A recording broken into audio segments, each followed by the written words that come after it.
Tribuners hubungan Eropa dan Amerika Serikat yang selama puluhan tahun dikenal sebagai pilar stabilitas dunia kini menghadapi ujian serius. Keinginan Presiden Donald Trump mencaplok Greenland bukan sekedar kontroversi politik, melainkan membuka kembali luka lama dalam relasi transatlantik soal kedaulatan, kepercayaan, hingga dominasi kekuatan global. Bagi Eropa sendiri, Greenland bukan hanya wilayah otonom di bawah Denmark, tetapi simbol penghormatan terhadap hukum internasional dan kesetaraan antar sekutu. Sementara bagi Amerika Serikat, kawasan Arktik semakin dipandang sebagai arena strategis yang tak boleh lepas dari pengaruhnya. Lantas, apakah ini menunjukkan retaknya hubungan Eropa-Amerika Serikat yang lebih mendalam dan sejauh mana ketegangan ini bisa mengguncang NATO, keseimbangan global hingga masa depan tatanan internasional? Hari ini kita akan membahasnya dalam program Tribun News on Focus bersama dengan dosen hubungan internasional UII, ada Pak Farhan Abdul Majid. Kita sapa terlebih dahulu di sana. Selamat malam Pak Farhan, bagaimana kabarnya hari ini? Selamat malam Mbak Nanda. Baik, terima kasih Pak Farhan sudah meluangkan waktu berkenan untuk berbincang bersama kami hari ini. Sebagai pengantar, saya ingin meminta pendapat dari Pak Farhan begitu ya. Seberapa berbahaya sebenarnya begitu kondisi geopolitik global saat ini dibandingkan periode-periode krisis sebelumnya pasca Perang Dingin, Pak Farhan? Baik, terima kasih banyak Mbak Nanda. Mhm. Eh, kita apa yang terjadi pada hari ini mungkin kita sulit untuk membandingkannya dengan situasi pada masa Perang Dingin. Mhm. Paling dekat justru mungkin adalah pada masa-masa Eropa di abad 18-19 ketika saat itu tatanan perdamaian di Eropa mengalami guncangan karena adanya tantangan dari eksternal. Tetapi hari ini saya kira lebih unprecedented lagi Mhm. karena ancaman itu justru datang dari negara yang selama ini menjadi mitra utama dari negara-negara Eropa yakni Amerika Serikat. Kita melihat sebelumnya Eropa selalu menganggap ancaman itu datang dari Rusia, kemudian ancaman itu datang dari negara lain, tetapi tidak pernah menganggap itu datang dari Amerika Serikat. Eh, Apalagi kalau kita melihat dalam sejarahnya 100 tahun terakhir kurang lebih hubungan antara Eropa dengan Amerika Serikat itu sangatlah ketat, sangatlah erat begitu ya. Kita mendengar ada istilah Transatlantic Partnership, Transatlantic Peace begitu ya. Jadi perdamaian itu terjadi karena adanya kemitraan yang erat antara negara di dua sisi Atlantik, khususnya negara besar seperti Amerika Serikat di sisi baratnya dan juga negara-negara Eropa di sisi timurnya. Memang pada masa Perang Dunia kita mengingat bahwa di Eropa terjadi ketegangan tinggi karena adanya negara-negara seperti Jerman ataupun Italia yang menyerang negara Eropa lain. Dan pada masa itu Amerika Serikat datang dengan membawa support begitu ya, dukungan kepada negara-negara Eropa untuk menumpas fasisme saat itu yang datang dari Nazi maupun dari Mussolini di Italia. Dan setelah Kedua selesai, kedua negara, kedua belah benua ini memiliki hubungan yang semakin erat. Saat Amerika Serikat saat itu misalnya menawarkan bantuan pembangunan rekonstruksi kembali pasca Perang Dunia Kedua melalui Marshall Plan begitu ya. Kemudian kita ingat adanya bantuan-bantuan Amerika Serikat lainnya. Bahkan Amerika Serikat termasuk yang mendorong untuk penguatan kerjasama sesama negara Eropa. Mengapa? Karena jika sesama negara Eropa ini tidak bekerja sama satu sama lain, maka akan timbul kekhawatiran akan adanya kembali perang besar karena mereka akan saling bersaing satu sama lain. Dan hari ini kita melihat buahnya adanya Uni Eropa sebagai salah satu organisasi regional terkuat karena mereka memiliki berbagai institusi dan juga organisasi di tingkat regional yang bahkan dalam batas tertentu kita menganggap mereka sudah melampaui kewenangan negara begitu ya. Seperti misalnya mereka punya European Central Bank yang mengatur kebijakan moneter sekaligus juga mengelola mata uang bersama begitu ya. Mereka juga punya European Court of Justice sebagai pengadilan bersama sesama negara Uni Eropa. Itu mereka memiliki ikatan yang semakin kuat dan semakin hari ini kita melihat di tengah hadirnya Euroskepticism ya, orang-orang yang skeptis terhadap persatuan Eropa melalui Uni Eropa, justru tantangan dari eksternal seperti dari Amerika Serikat ini menguatkan eh, apa namanya pandangan politik mereka untuk kembali bersatu dan mempererat kembali eh, persatuan Eropa. Dan kita lihat ini misalnya pada penolakan mereka akibat Donald Trump yang ingin menganeksasi Greenland misalnya. Mereka satu suara untuk menolak hal tersebut. Jadi kita lihat dinamika ini mungkin unprecedented karena selama ini Uni Eropa menganggap ancaman itu berasal dari Rusia. Hari ini ancaman itu datang justru dari sekutu terdekatnya, yakni Amerika Serikat. Baik, kemudian yang sekarang menjadi topik pembicaraan begitu ya, yang sedang disorot juga pada dunia yakni Greenland begitu, yang kemudian dianggap menjadi titik yang memicu ini antara hubungan Amerika Serikat dan Eropa menegang begitu. Padahal mereka ini kan berada dalam satu aliansi militer yang sama yakni NATO. Bagaimana Pak Farhan melihat hal tersebut? Baik, terima kasih. Memang salah satu peninggalan dari Perang Dunia Kedua adalah terbentuknya Aliansi Fakta Pertahanan Atlantik Utara atau NATO begitu ya. Secara Mhm. politik dan militer, negara-negara transatlantik, Amerika Serikat, Kanada, dan negara-negara di Eropa bekerja sama dalam hal militer. Mereka memiliki pangkalan militer bersama, mereka memiliki pasukan bersama, dan itu yang selama ini dijadikan sebagai institusi untuk menjaga stabilitas sesama negara Eropa maupun menjaga stabilitas negara-negara Eropa dari ancaman negara lain. Misalnya, ketika terjadi ancaman dari Rusia, ketika Rusia menganeksasi Crimea atau Rusia menganeksasi wilayah Ukraina lainnya, negara-negara NATO ini memiliki eh, mereka saling bekerja sama satu sama lain untuk menguatkan dan juga mempertahankan wilayah teritorinya. Apalagi kalau kita ingat di dalam NATO ada klausul yang mengatakan bahwa jika salah satu negara NATO diserang, maka menjadi kewajiban bagi negara anggota NATO lainnya untuk membela negara tersebut. Dan selama ini pasal tersebut terbukti dijalankan oleh sesama negara anggota NATO. Memang kita melihat Donald Trump memiliki skeptisisme terhadap NATO. Ketika tahun 2016, periode pertama dari Presiden Donald Trump di Amerika Serikat, saat itu Trump berulang kali mengatakan bahwa NATO ini tidak berguna karena Amerika Serikat menjadi negara penyumbang dan pendonor terbesar bagi NATO untuk menjadi sebuah organisasi keamanan. Dan dia menuntut untuk negara-negara anggota NATO lainnya untuk menambahkan ya iurannya sehingga setidaknya mencukupi standar yang mereka sepakati bersama. Karena sampai saat ini lebih dari 50% eh, financingnya NATO, ya pendanaannya NATO itu diambil dari Amerika Serikat. Dan Amerika Serikat tidak menginginkan, khususnya Donald Trump begitu ya, tidak menginginkan hal itu terus-menerus terjadi. Kenapa? Karena dengan begitu bagi Donald Trump yang sangat transaksional itu merugikan ekonomi Amerika Serikat. Padahal dulu kalau kita melihat kenapa Amerika Serikat mendukung NATO sepenuhnya itu karena jika Amerika Serikat ingin damai, jika Amerika Serikat ingin mendapatkan keuntungan, jika Amerika Serikat ingin dunia ini stabil, maka Eropa harus stabil. Maka dari itu Amerika mau untuk memfinancing NATO, ya, mendanai NATO sehingga Amerika mau mengeluarkan biaya berapapun untuk NATO agar menjaga stabilitas di kawasan Eropa sehingga Amerika Serikat bisa mendapatkan keuntungan lebih besar melalui perdagangan internasional, melalui kerjasama internasional, yang mana itu hanya bisa didapatkan bagi Amerika pada saat itu jika Eropa stabil. Maka dari itu Amerika mendukung NATO. Namun logika seperti ini tidak digunakan oleh Donald Trump. Donald Trump sejak awal sudah skeptis begitu ya terhadap eh, NATO karena dianggap dalam hitung-hitungan ekonominya Trump, ya ini tidak menguntungkan bagi Amerika Serikat. Justru Amerika Serikat harus membiayai NATO. Nah, anggota NATO lainnya ini seperti free rider ini begitu. Sehingga Donald Trump selalu menuntut, ayo iurannya ditambah ya kan, ayo iurannya ditambah.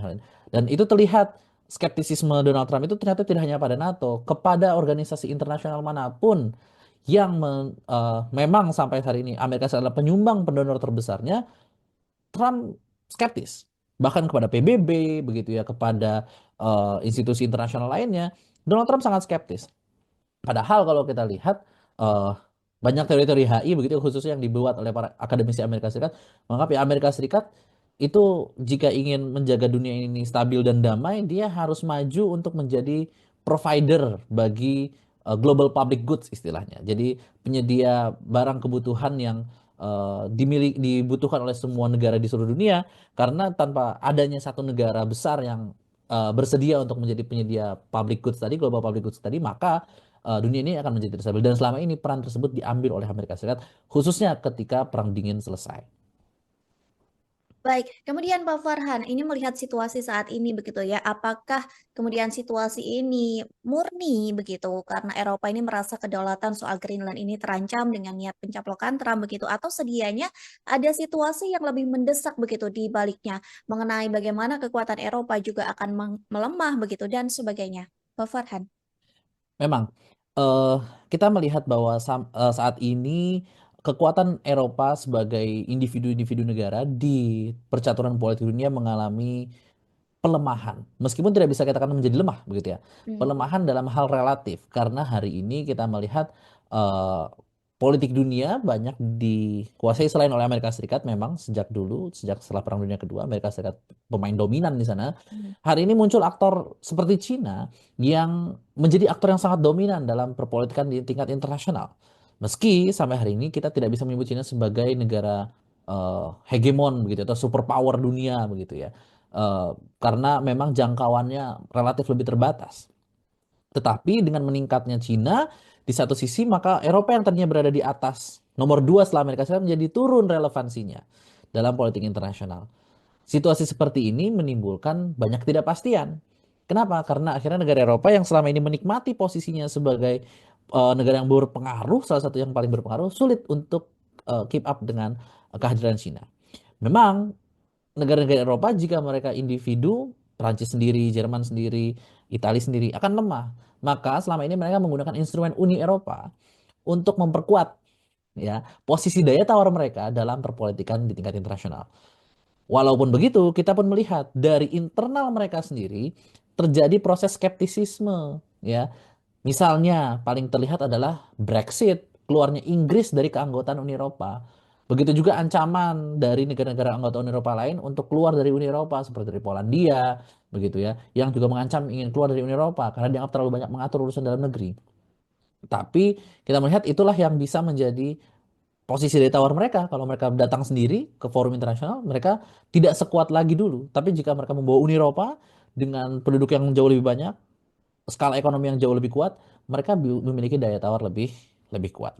Nah, masalahnya adalah kemudian muncul hari ini tatanan dunia yang selama ini dianggap stabil setelah Perang Dingin itu mengalami destabilisasi. Meningkatnya Cina, melemahnya kekuatan ekonomi Eropa, melemahnya Amerika Serikat juga dalam banyak hal, itu menimbulkan ketidakpastian. Ya, kalau kita bisa ibaratkan orang yang biasanya ini paling kaya, yang biasanya ini paling kuat begitu ya, tiba-tiba ada tetangganya yang ikut kaya. Biasanya mereka akan kepanik sendiri begitu kan. Mereka tak bingung mau melakukan apa ini.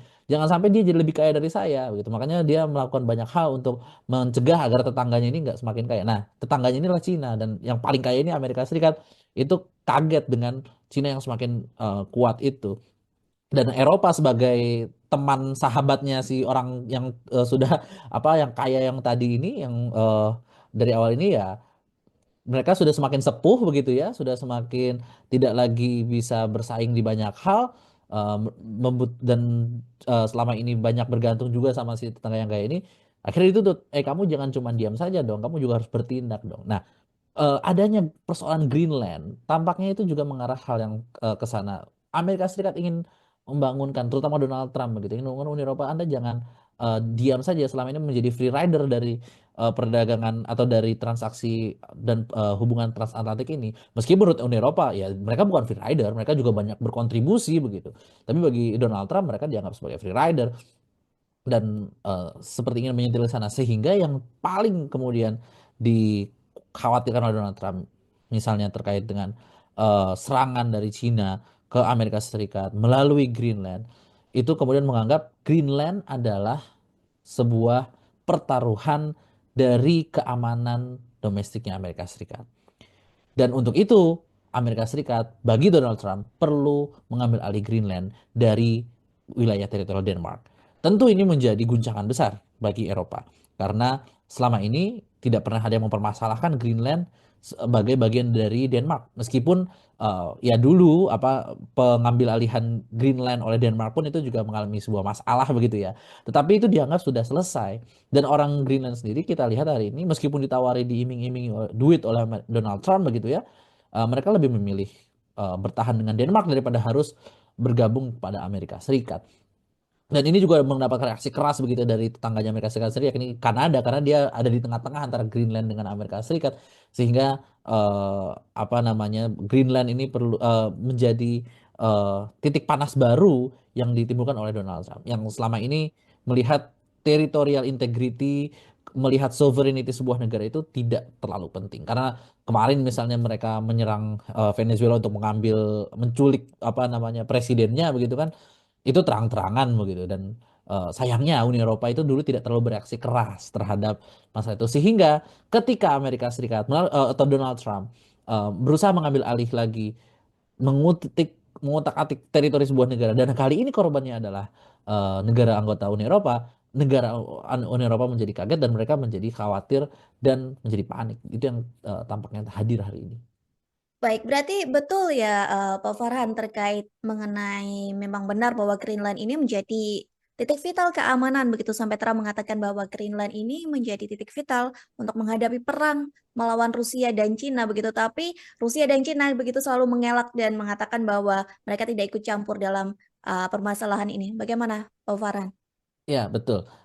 Apa yang terjadi itu seperti memang eh, Donald Trump seperti panik begitu ya, mengatakan ini Mhm, Greenland ini akan menjadi istilahnya choke point baru dalam konflik internasional begitu ya. Tetapi ya Cina atau Rusia yang dituduh selama ini ya mereka pasti mengelak begitu kan ya, mhm, tidak akan mau mengakui sepenuhnya. Meskipun bisa jadi mungkin ada kekhawatiran itu, karena kalau kita ingat misalnya di kawasan Arktik itu kan, di kawasan Arktika ya, Kutub Utara itu ada upaya untuk menjaga stabilitas di kawasan tersebut.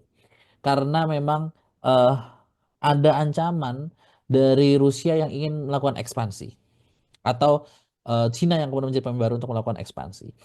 Tapi kalau kita ingat juga eh, apa yang dilakukan oleh Putin ketika dia menganeksasi Crimea, ketika dia menganeksasi Donbas dan wilayah Ukraina lainnya, itu karena Putin punya imaji terkait dengan masa lalu Rusia sebagai sebuah imperium besar. Sehingga yang diambil adalah bekas wilayah imperiumnya Rusia. Yang mana tampaknya Greenland tidak termasuk di sana, dan eh, barangkali justru yang paling besar kemungkinannya adalah karena kebutuhan dan keinginan akan sumber daya di sana. Karena wilayah Arktik Kutub Utara itu adalah pusat banyak sekali potensi tambang minyak dan gas. Yang mana Donald Trump ketika kemarin menculik Presiden Venezuela, kemudian secara terbuka kan mengatakan bahwa ingin membawa perusahaan minyak Amerika Serikat ke Venezuela begitu kan, yang terlihat kepentingan ekonominya ini semakin semakin lebih besar dibandingkan kepentingan politiknya ataupun kepentingan yang lainnya. Dan ini para ahli menyebutnya sebagai geopoliticization of trade, atau mereka juga menyebutnya sebagai weaponizing interdependence. Mereka melihat bahwa interdependensi atau hubungan saling ketergantungan antar negara, antara Uni Eropa dengan Amerika Serikat, itu dimanfaatkan oleh Amerika Serikat, oleh Donald Trump khususnya, sebagai senjata untuk menekan lawan. Padahal sebelumnya hubungan saling ketergantungan itu dipercaya sebagai jalan menuju perdamaian. Karena kalau orang saling bergantung kan tidak akan saling menyerang. Rupanya oleh Donald Trump, hubungan saling ketergantungan itu digunakan sebagai senjata. Apalagi Donald Trump menganggap bahwa hubungan tersebut tidak menguntungkan bagi Amerika Serikat begitu. baik, Bang Farhan, kita kembali ke Uni Eropa begitu ya. Ya. Kemudian apakah sedianya ini Eropa, bisa berdiri untuk mengecam Trump begitu dan menghindari pencaplokan dari Trump begitu, Pak Farhan? Baik, eh, tampaknya bagi saya eh, Uni Eropa bisa, karena mereka punya Mmm, solidaritas internal yang sangat kuat. Ya, eh ya meskipun negara-negara seperti Poland itu tidak terlalu solid begitu, tapi secara umum, secara general, hampir semua negara anggota Uni Eropa itu sangat solid begitu ya dalam hal ini. Eh Meskipun yang mereka harus hadapi adalah Amerika Serikat. Tapi mhm, lagi-lagi kita harus perhatikan bahwa ini bukan masalah Amerika Serikat secara garis besar, tapi ada masalah Donald Trump sendiri. Bagi orang Uni Eropa, memang Amerika Serikat itu dipandang sahabat yang sering menjengkelkan begitu ya, tapi eh, itu tidak masih bisa ditoleransi. Tapi kali ini masalahnya bagi mereka sebenarnya bukan di Amerika Serikatnya, tapi lebih kepada Donald Trumpnya, karena Donald Trump sebagai pemimpin yang cukup eh, apa ya, tidak percaya dengan tatanan yang ada, tidak menghormati perjanjian yang ada, tidak menghormati institusi-institusi yang ada, itu membuat mereka menjadi eh, kesulitan begitu ya, karena akhirnya menyulitkan banyak pihak. Nah, maka dari itu kita lihat misalnya statement kemarin dari banyak pemimpin di Uni Eropa, Presiden Finland, Prancis, dari apa namanya, dari Kanada juga, tetangganya Amerika Serikat. Mereka punya reaksi yang cukup keras ketika Amerika Serikat ingin mengambil alih Greenland. Apalagi kemarin Donald Trump mengancam menggunakan instrumen perdagangan, yakni tarif begitu ya. Akhirnya geopolitization of trade, trade perdagangan yang seharusnya bagi apa namanya, orang Uni Eropa maupun Amerika Serikat dulu percaya bahwa trade perdagangan itu adalah jalan menuju perdamaian, jalan menuju hubungan baik timbal balik, justru dijadikan sebagai instrumen geopolitik, dijadikan instrumen untuk menyerang, bukan lawan bahkan, sahabatnya sendiri. Itu yang tampaknya saat ini sedang dilakukan oleh Donald Trump dan mendapat reaksi keras dari negara-negara Uni Eropa karena mereka percaya ini tidak seharusnya demikian. Baik, di tengah ketegangan ini Pak Farhan, kemudian apakah Eropa ini memiliki kapasitas begitu atau seberapa kekuatan dari Eropa ini baik politik maupun militer begitu ya untuk menyeimbangkan dominasi Amerika Serikat begitu tanpa harus merusak hubungan dengan NATO? Baik, memang eh, secara militer, jika Mhm. kita menghitung Uni Eropa atau mereka secara individu gitu ya, mereka tidak terlalu kuat. Ya, Prancis sendiri, Inggris sendiri, Jerman sendiri, apalagi Italia sendiri, apalagi juga tidak tidak bisa terlalu kuat jika kita bandingkan dengan Amerika Serikat. Eh, Eropa sendiri punya kesulitan ketika mereka ingin membentuk aliansi politik dan militer. Ya, eh, selama ini Uni Eropa ketika mereka ingin membentuk aliansi militer seringkali gagal. Hmm. Dan justru mereka lebih sering berhasil ketika mereka membentuk aliansinya ekonomi, perdagangan, ya, eh, terkait dengan produksi segala rupa dalam hal ekonomi. Tapi dalam hal militer itu seringkali mereka gagal. Mereka baru berhasil membentuk aliansi militer adalah ketika adanya NATO. Nah, disinilah kesulitan bagi negara-negara Uni Eropa. Tantangan terbesarnya adalah pada apakah mereka mau untuk menurunkan sedikit ego mereka masing-masing untuk bisa membuat sebuah aliansi militer. Ya, ya sesama negara Eropa saja untuk kemudian menjadi semacam alternatif ketika NATO atau Amerika Serikat tidak lagi bisa diandalkan untuk menjaga NATO. Nah, ini yang kesulitan terbesar anggota Eropa karena selama ini mereka punya sejarah panjang saling berperang satu sama lain, yang mana itu baru bisa selesai ketika ada NATO. Nah, maka dari itu perlu bagi negara-negara Eropa, jika mereka ingin menuntaskan begitu ya, atau mereka ingin mencari alternatif lain dari NATO, dari Amerika Serikat, mereka harus mau untuk bekerja sama satu sama lain di sesama negara mereka sendiri. Yang tampaknya sampai hari ini tuh masih cukup sulit. Meskipun bisa jadi apa yang dilakukan oleh Donald Trump ini menjadi trigger buat mereka, negara Eropa, untuk sadar bahwa mereka tidak bisa sepenuhnya rely, ya, bergantung kepada Amerika Serikat. Oke, selama ini Amerika Serikat bisa diandalkan, tetapi suatu waktu ketika muncul pemimpin seperti Donald Trump mengganggu stabilitas, mengguncang mereka, ya mereka harus memikirkan kembali bahwa tidak selamanya mereka bisa mengandalkan Amerika Serikat ataupun NATO. Mereka perlu untuk membentuk aliansi pertahanannya mereka sendiri. Baik, tadi Pak Farhan menyinggung begitu ya, siapa tahu Trump ini bisa menjadi trigger begitu, karena kemarin laporan terbaru begitu Pak Farhan, ada 27 pemimpin Eropa begitu yang dilaporkan ataupun dikabarkan ini melakukan rapat persiapan perang begitu, hingga menegaskan mereka justru akan membangun senjata nuklir sendiri atau mengembangkan nuklir itu sendiri agar tidak bergantung begitu dengan Amerika Serikat. Bagaimana Pak Farhan menanggapi hal ini?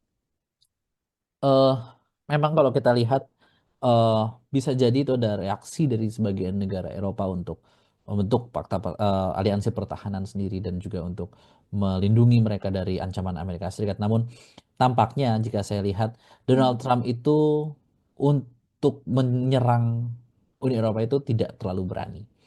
Mengapa? Jadi ini adalah bagian dari strategi negosiasinya Donald Trump, Hmm. tapi tidak digunakan sebagai secara real akan menyerang secara militer gitu Eropa karena bebannya sangat besar, ongkosnya akan sangat mahal, dan juga akan jauh merugikan Amerika Serikat. Begitu ya. Jadi tampaknya kalau saya perhatikan dari berbagai statement yang dilontarkan oleh para pemimpin Eropa, mereka Mhm. ingin membawa ini sebagai oke, Trump ini hanya ingin bernegosiasi dengan kita. Ya, makanya kemarin menyerang dengan tarif, menyerang dengan Greenland segala rupa itu tampaknya ingin negosiasi lagi urusan perdagangan. Jadi tidak serta-merta ingin menyerang Eropa secara langsung karena saya meyakini eh, se apa ya setergesa-gesanya Donald Trump ketika membuat kebijakan tampaknya jika menyerang Eropa secara militer apalagi sampai tadi misalnya menggunakan senjata nuklir itu jauh lebih merugikan dan Donald Trump tidak menginginkan hal itu. Yang diinginkan oleh Donald Trump adalah bagaimana negara-negara Eropa ini mau untuk memberikan keuntungan lebih bagi Amerika Serikat dari hasil perdagangan, dari hasil kerjasama yang selama ini dianggap Amerika Serikat menjadi penyumbang sementara negara Eropa sebagai free rider. Begitu. Baik. Kemudian Pak Farhan, ketegangan ini seberapa besar begitu kemudian mempengaruhi NATO dan apakah keretakan ini juga bisa terjadi di dalamnya? Kemudian siapa sebenarnya yang paling dirugikan begitu dalam konflik NATO dan Eropa ini? Apakah Amerika Serikat atau Uni Eropa sendiri juga yang akan mengalami kerugian itu?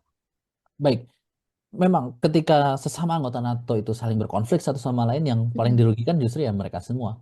mhm. Yang diuntungkan justru Rusia, yang selama ini under scrutinize-nya NATO begitu kan. Eh Jadi kita lihat misalnya Putin kan cukup apa namanya seperti tertawa begitu ketika melihat pertarungan antar Amerika Serikat dengan negara-negara Eropa karena itu akan merugikan mereka sendiri, itu kan memperlemah mereka sendiri.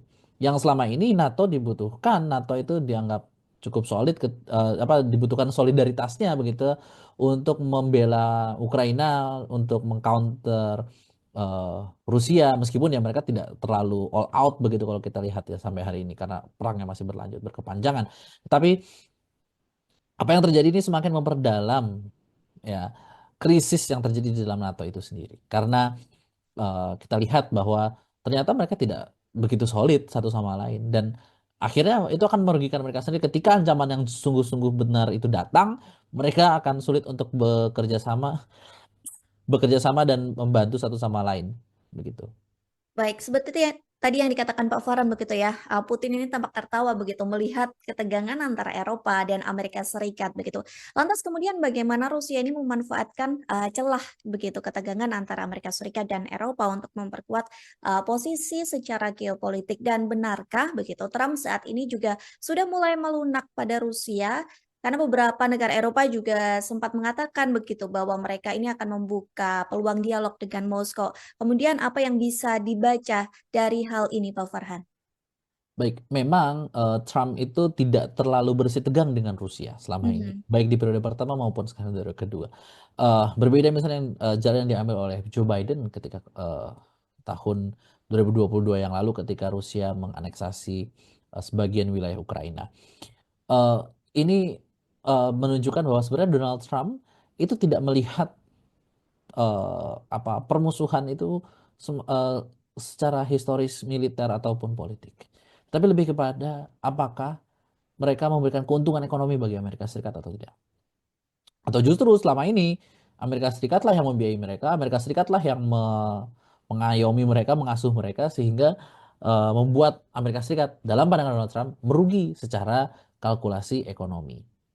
Meskipun kalau kita lihat misalnya dalam kacamata yang lebih luas bisa jadi itu justru menguntungkan Amerika Serikat karena tadi adanya stabilitas, adanya kepercayaan, adanya institusi yang bisa diajak kerjasama itu memberikan keuntungan tapi secara tidak langsung yang mana itu tampaknya tidak begitu dicerna oleh Donald Trump sebagai sebuah keuntungan bagi Amerika Serikat.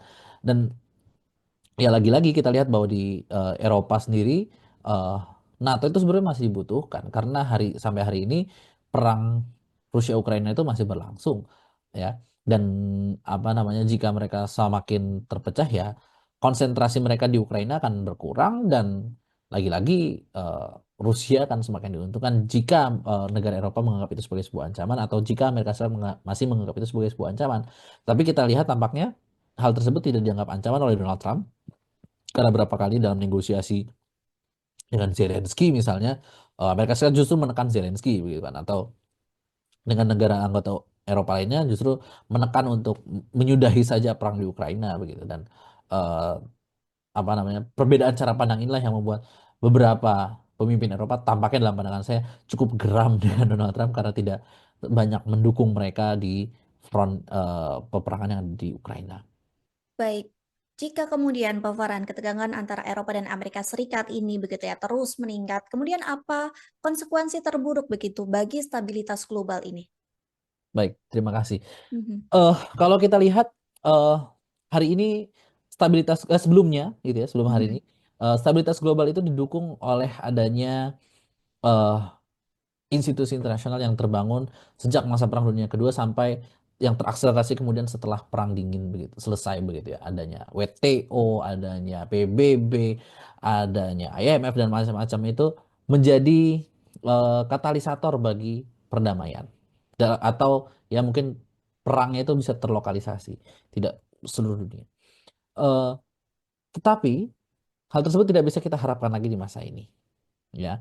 Jadi apa namanya, multilateralisme yang kita anggap itu sebagai jalan stabilitas politik global hari ini tampaknya tidak lagi menjadi satu-satunya jalan atau bahkan mungkin tidak jadi lagi paling relevan.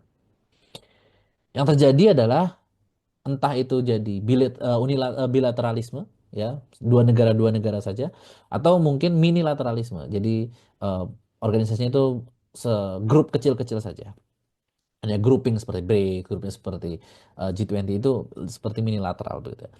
Atau justru kenapa itu bisa terjadi ya karena adanya unilateralisme atau pengambilan sikap sepihak oleh sebuah negara yang menganggap mereka punya kekuatan mhm. seperti yang dilakukan oleh Donald Trump.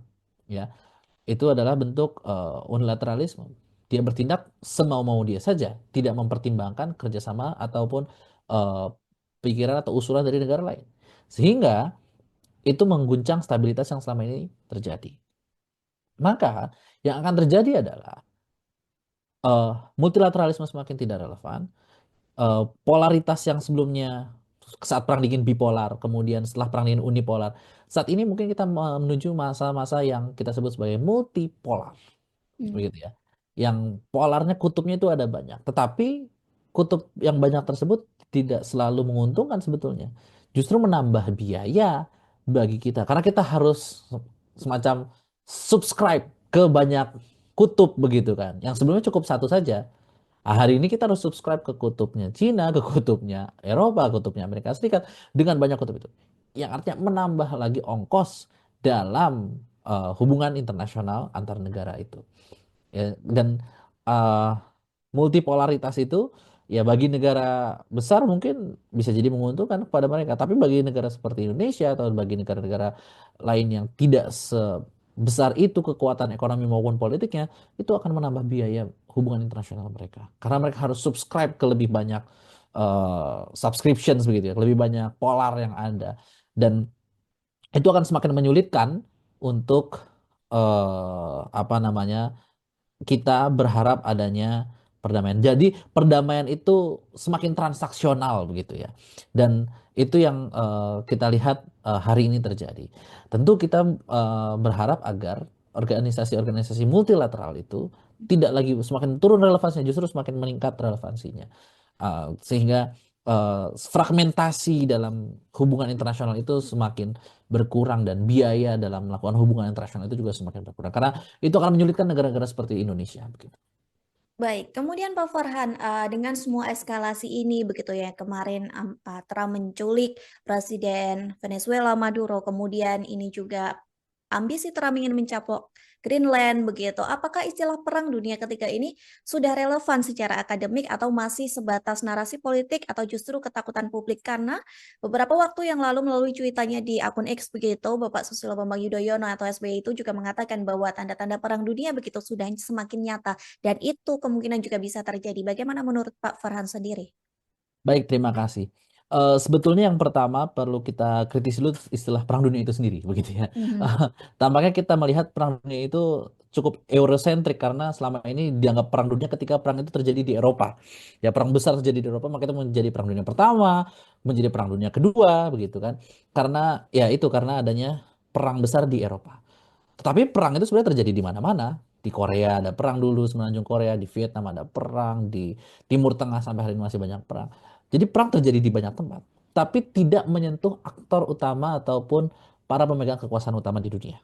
Sehingga tidak disebut sebagai perang dunia.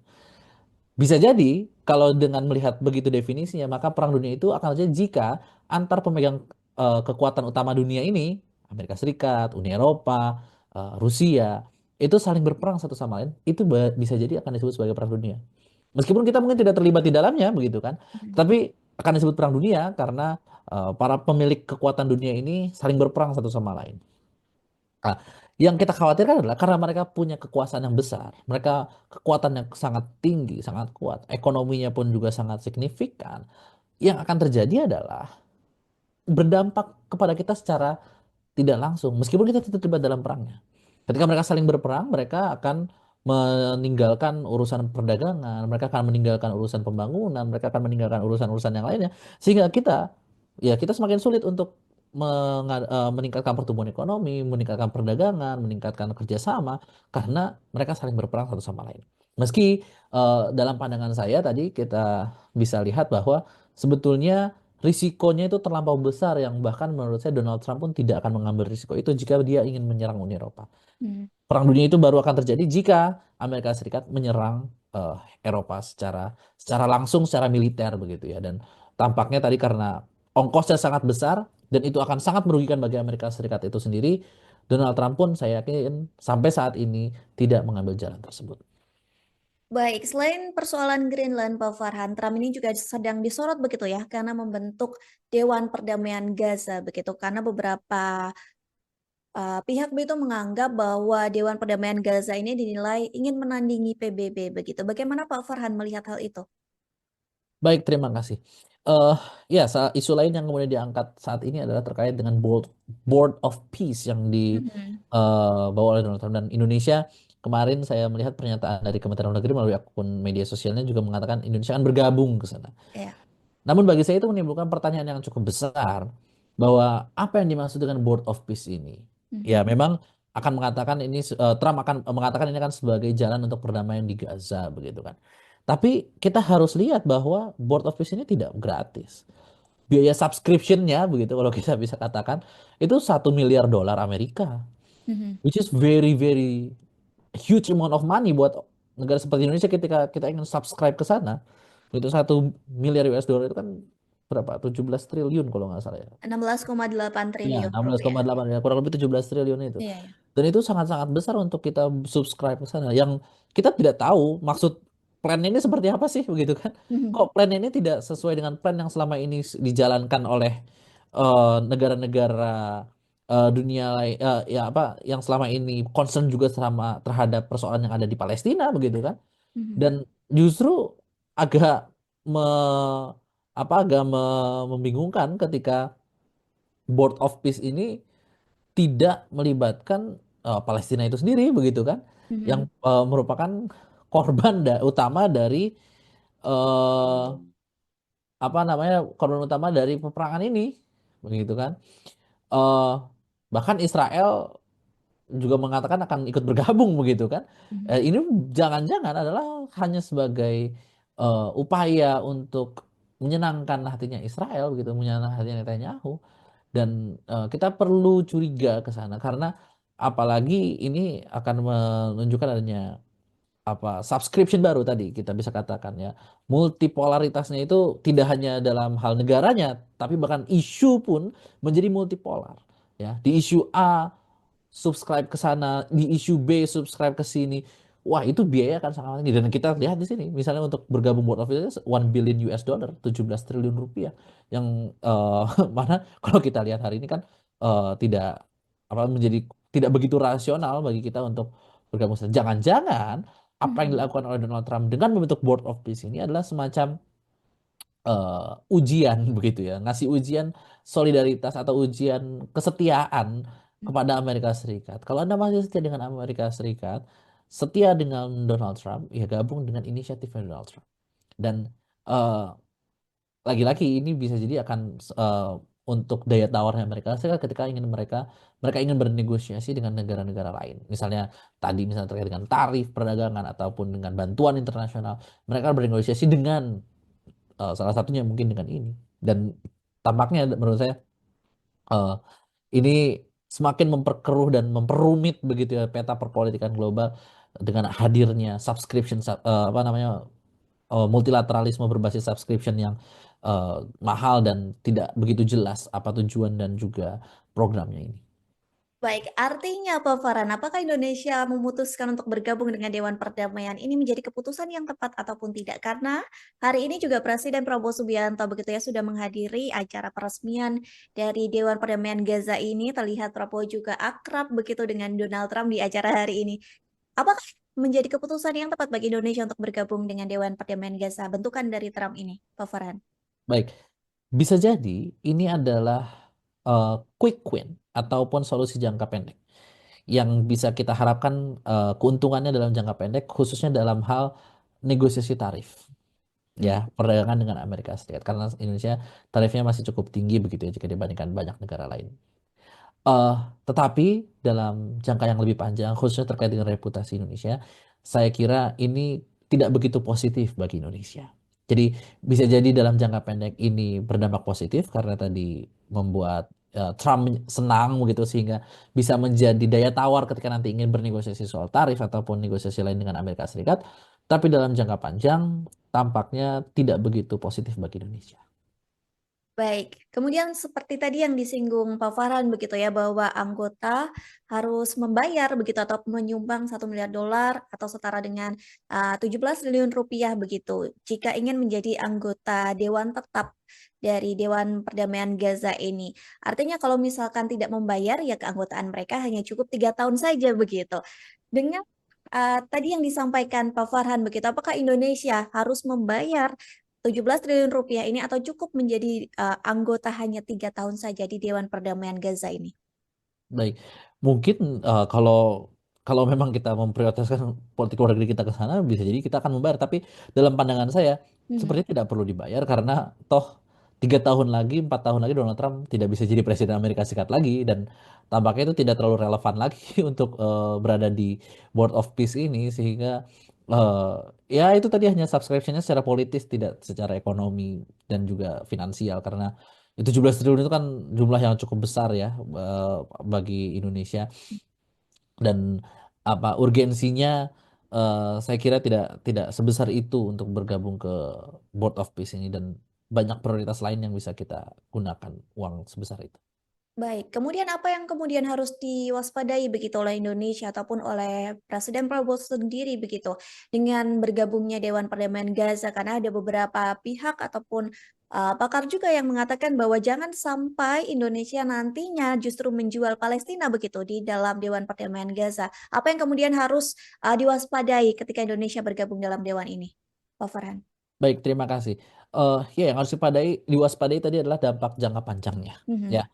mungkin tadi secara jangka pendek quick win, sehingga kita punya daya tawar ketika bernegosiasi dengan Amerika Serikat. Nih, saya sudah subscribe dengan apa inisiatif Anda. Tapi dalam jangka panjang ya terkait dengan reputasi kita, terkait dengan eh, apa perjuangan kita untuk membela Palestina itu menjadi terkoyak begitu karena akhirnya kita tidak penuh komitmen yang karena Palestina sendiri tidak diajak di sini begitu kan harusnya kan kalau memang ingin membangun perdamaian di Palestina ya Palestina harus diajak dong sebagai pihak utama yang menjadi korban begitu dan tampaknya itu yang sangat-sangat perlu diwaspadai adalah dampak jangka panjangnya.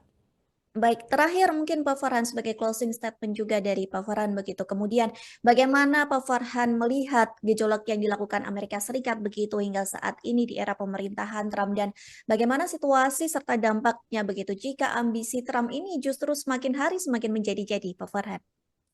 Ya, terima kasih. Yang kami lihat dari adanya eh, tindakan yang dilakukan oleh Donald Mhm. Trump ini akan menimbulkan semakin tingginya ketidakpastian di tingkat global. Mhm. eh Selama ini kita menikmati adanya situasi yang damai dalam jangka waktu yang cukup panjang dan itu karena dunia relatif damai kita bisa melakukan pembangunan dengan cukup dan yang mensejahterakan bagi banyak orang begitu kan. Tetapi ketika ketidakpastian itu semakin tinggi, maka biaya ekonomi juga akan semakin tinggi. Ketika biaya ekonomi itu semakin tinggi, maka status ataupun fokus sebuah negara itu akan bergeser.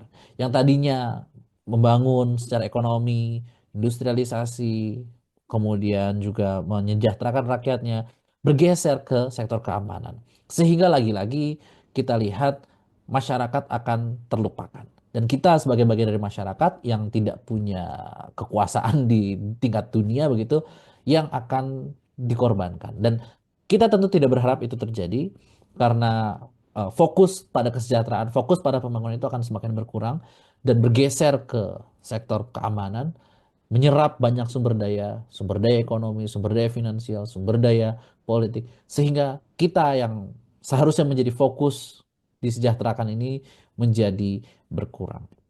Dan di saat yang sama itu juga akan mengancam eh, tidak hanya kita begitu, tapi sistem politik kita karena jika dunia ini semakin tegang, kecenderungannya eh, demokrasi akan mengalami undermine gitu. Mereka akan undermining demokrasi karena untuk menjaga keamanan. Dan kita tentu tidak berharap itu terjadi. Kita berharap dengan Donald Trump ini mungkin bertaubat begitu ya agar agar tidak lagi melakukan berbagai macam tindakan yang merugikan banyak negara, termasuk bisa jadi Amerika Serikat itu sendiri sangat dirugikan begitu ya dengan tindakan Donald Trump ini.